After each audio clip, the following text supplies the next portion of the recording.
Soomaaliyeed ee Sheekh Cabdinuur Sheekh Cabdullaahi Maxamed ayaa maanta si weyn looga dareemay soo dhaweyntiisa magaalada Gurceel ee gobolka Galgaduud kadib socdaal uga yimaaday waddanka Kenya gaar ahaan magaalada Makiina Road.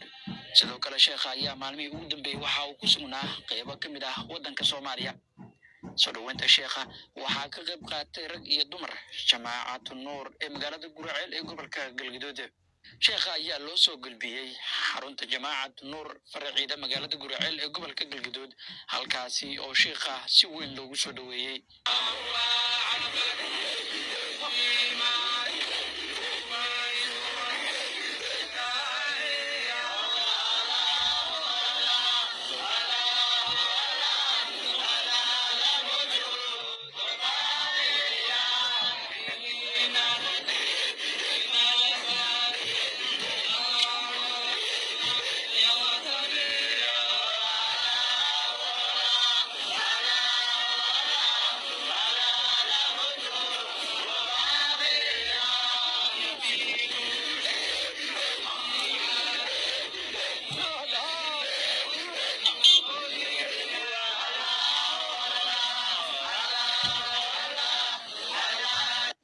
goobta soo dhaweynta waxaa ka hadlay Khaliif Maxamed Dhinkada Qayliye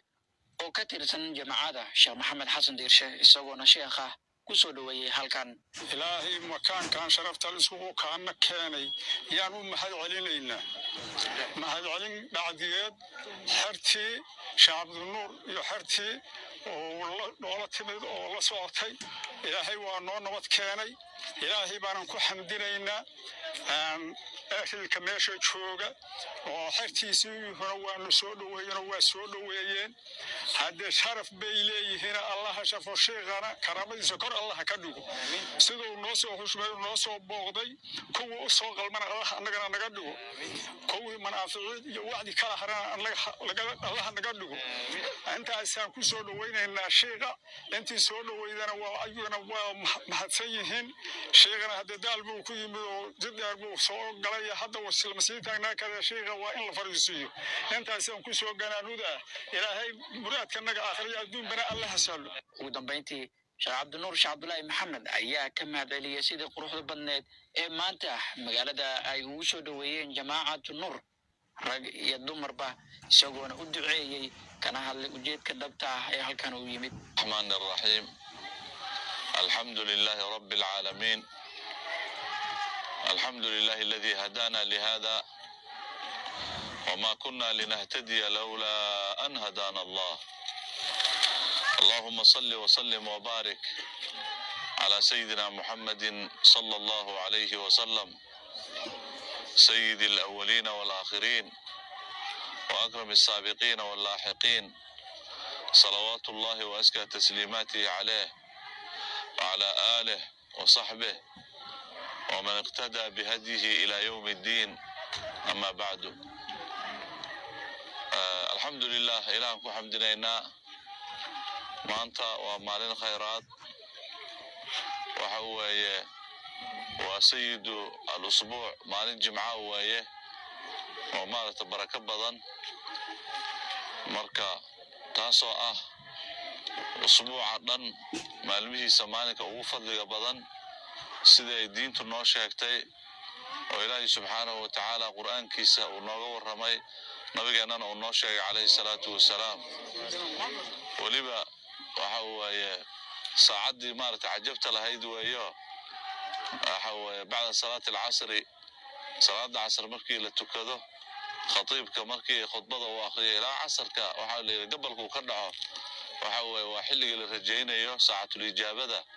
saacad baa ku sugan bi nabiga calayhi salaatu wasalaam oo saacatul ijaaba la yiraahdo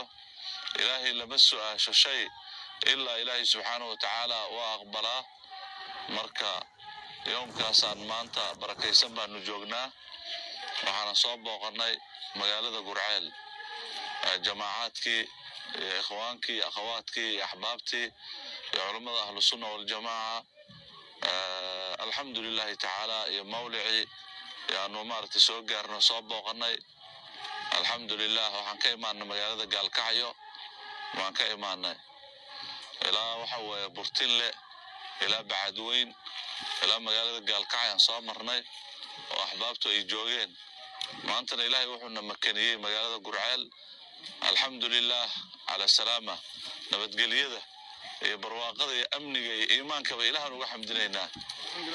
وكان نعمتي صرنا إله وحمدنا وحلنا الحمد لله رب العالمين حمدا يوافي نعمه ويكافئه مزيدا مركا إن شاء الله تعالى إلهي الدوير هذا كلمة يوحي دردارنا يوحي الدعاء خيرات إن شاء الله إسلي جوجنا هذا الدعاء قصة ختمنا وحن رجينا ساعة الإجابة دي إلهي نوافجيه إن شاء الله الدعاء إلهي نو أقبله يا إلهي كرجينا نبينا صبنا وحي عليه الصلاة والسلام ادعوا الله وأنتم موقنون بالإجابة إلهي مركا بريا إنسان يقين كبريو يري إن مارت إلهي إن أقبله وإن أجيبه ومارت هديه لكورنا يهي الدعاء دي إن أقبلتها يقينية وآمنة marka yaqiintaas wax lagu gaaraa quraanka dhexdiisa meelo badan oo kamid ah liqawmi yuqinun bule liqawmi yuqinun marka dadka maaragtay wax yaqiinanaya oo ahlu yaqiinka kuwaas maaragtay aayad quraanka uu yahay nabiga subhanahu wuxuu yiri calayhi salaatu wasalaam khayru ma ulqiya fi qalbi al-abd al-mu'min al-yaqin buu yiri qofka mu'minka buu yiri wax qalbigiisa lagu rido buu yiri قلب العبد المؤمن waxa lagu rido waxa ugu khayrka badan yaqiinta weeyaan buu yiri marka insha Allah hal yaqiin Allah naga dhigo marati wal yaqiin Allah nasiyo insha Allah ducadaanu ku soo khatimanayna insha Allah taala khayraad wa isla joogna alhamdulillah thanaa lillahi thumma salatu wassalamu ala rasulillah sallallahu alayhi wasallam اللهم اجعلنا من المقبولين ولا تجعلنا من المردودين اللهم تقبل زيارتنا هذه يا ذا الجلال والإكرام اللهم اجعلنا من الذين يستمعون القول فيتبعون أحسنه اجعل اجتماعنا هذا اجتماعا مرحوما وتفرغنا من بعده تفرغا معصوما ولا تجعل فينا شقيا ولا محروما وصلى الله وسلم على سيدنا محمد.